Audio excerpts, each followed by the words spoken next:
Hey, welcome back to another episode of Easy English, the only podcast where grammar doesn't put you to sleep. At least we try. I'm Tom, your slightly over-caffeinated language buddy. And I'm Kate, your sarcastically enthusiastic English coach, here to make sure you don't accidentally say "I has been" in front of your boss and ruin your whole career. Today, folks, we're diving into the magical, sometimes confusing, always useful word, been. That's right, just 3 letters, but it can make you sound like a total English wizard if you use it right. Or like a confused tourist if you mess it up. But don't worry, we're going to take you from huh to heck yeah. So grab your coffee, key, or whatever keeps your brain from turning into mush, because by the end of this episode, you're going to understand been like a pro, and maybe even impress your English teacher, your colleagues, or your dog. Wait, your dog? Hey, never underestimate the power of canine approval. Anyway, let's start with the basics. Basics. I like that word. Simple is good. So been is the past participle of the verb to be. Simple, right? Right, but here's the twist. You almost never use been alone. It's always hanging out with an auxiliary verb, usually have or has. For example, I have been to London. There it is. Already I see eyes glazing over, but stick with me. I have been to London means that at some point in your life, you went there.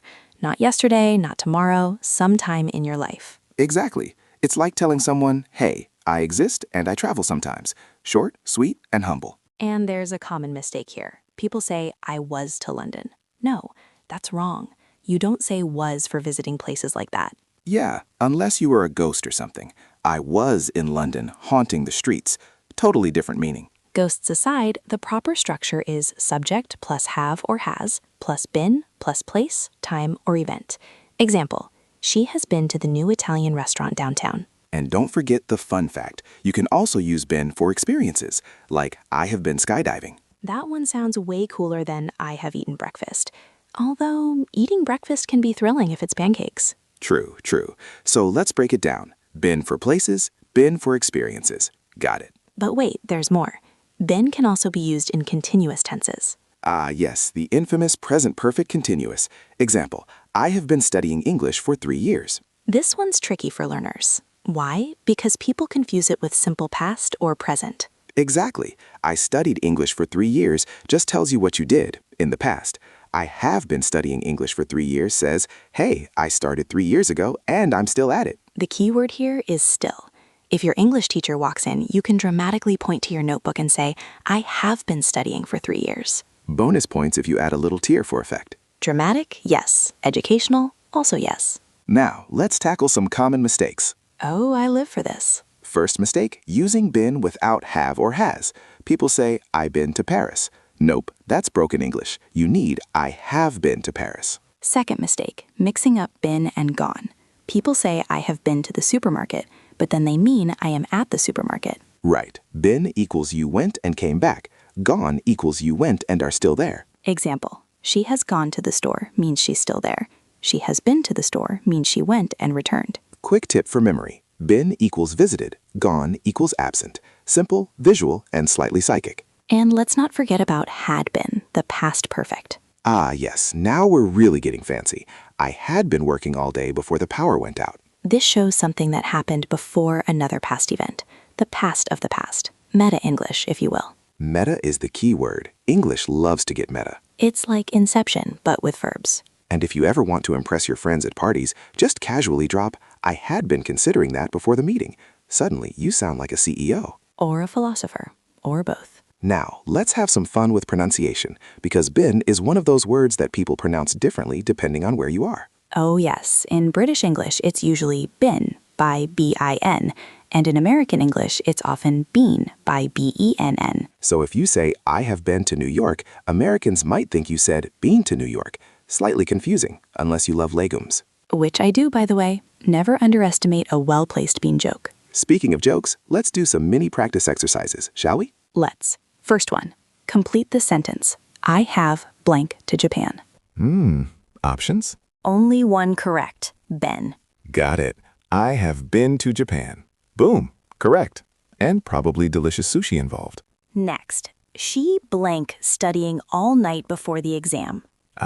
Tricky. Past perfect continuous. Had been studying. Ding, ding, ding. You win the invisible crown of grammar mastery. Invisible crowns are my favorite kind. They don't give you headaches. Now let's mix it up with negatives. I blank never blank to Italy. This one's fun. I have never been to Italy. Perfect. And notice the word never goes between have and been. Right. I have been never to Italy sounds like a medieval curse. Not what you want. Absolutely not. Grammar saves lives and reputations. Okay, now let's talk contractions, because English is lazy and we love it. I've been to the museum, she's been sick, we've been friends for 10 years. Contractions make you sound natural and friendly.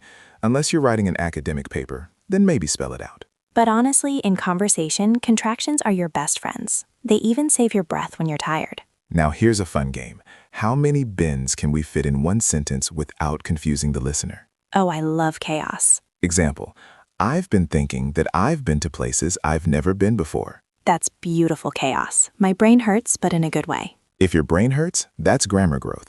Pain is temporary. English is forever. True. And remember, practice is key. Say your sentences out loud, write them down, record yourself. Maybe even talk to your dog. Or a houseplant. They're excellent listeners. All right, before we wrap up, let's talk subscription stuff. Yes. Hey, listeners, if you enjoyed this episode, please hit like, subscribe, and don't forget to turn on the notification bell. That way you'll never miss an episode of grammar fun and slightly weird humor. And if you have friends learning English, share it with them. It's free, it's fun, and it might make you the favorite friend for at least 5 minutes. We also love feedback. Leave us a comment about your favorite sentence with been. Extra points if it involves travel, pancakes, or ghosts. To recap, today we learned been is the past participle of to be. Use with have, has, had. Experiences, places, and continuous actions. Difference between been and gone. Pronunciation variations, and a few fun exercises to make it stick. Plus a little bean humor. Never underestimate the power of beans. Absolutely. And remember, English is supposed to be fun. If it's not fun, grab some coffee, a friend, or a bean and try again. That's all for today's episode of Easy English. Thanks for hanging out with us, learning about been and laughing at our terrible jokes. See you next time, where we might talk about something even more thrilling, like the difference between bring and take. Or maybe, just maybe, why English loves to confuse us. Bye for now. Bye.